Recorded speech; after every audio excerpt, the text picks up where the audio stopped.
Coming up on the next edition of Mentor It TV under our series From Crisis to Creation, we are going to look at the concept and the practice of democracy. What is democracy?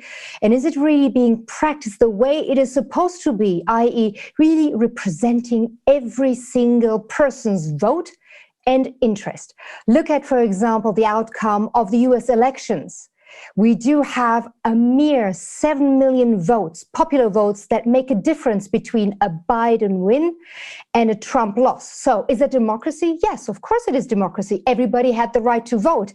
Does it really respect what democracy should be about? That everybody has the chance to be heard?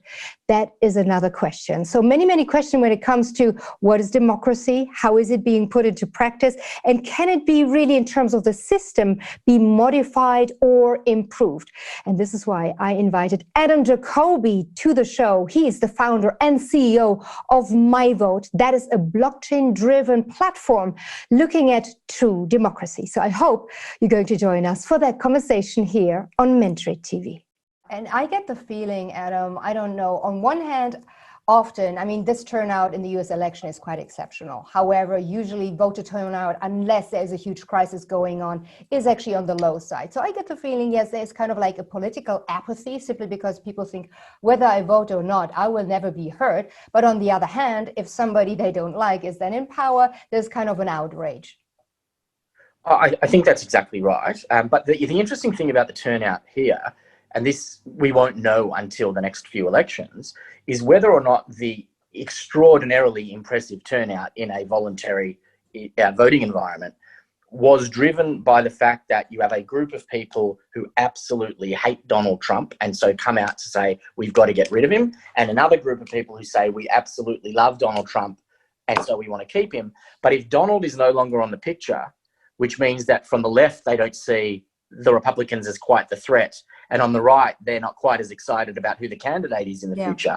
I wonder whether or not those people will come out in the same force on both sides. So that's the first question. The second question is how much damage has been done to the election process in general by the way Trump has behaved since the election and in the lead up to the election, in undermining the very essence of that democratic process, and actually have people now start to question in general whether or not elections are fair.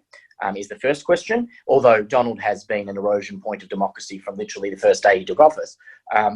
But the other thing that I think is interesting in that conversation is the extent to which, because we've seen an erosion of trust in leaders, both business leaders and political leaders, and that's been ongoing for years and years now, it's reached the lowest point ever this year since they've been measuring. But what we're now seeing is an erosion, an already well understood researched erosion of trust, meshed with a whole lot of misinformation about why you can't trust an election either.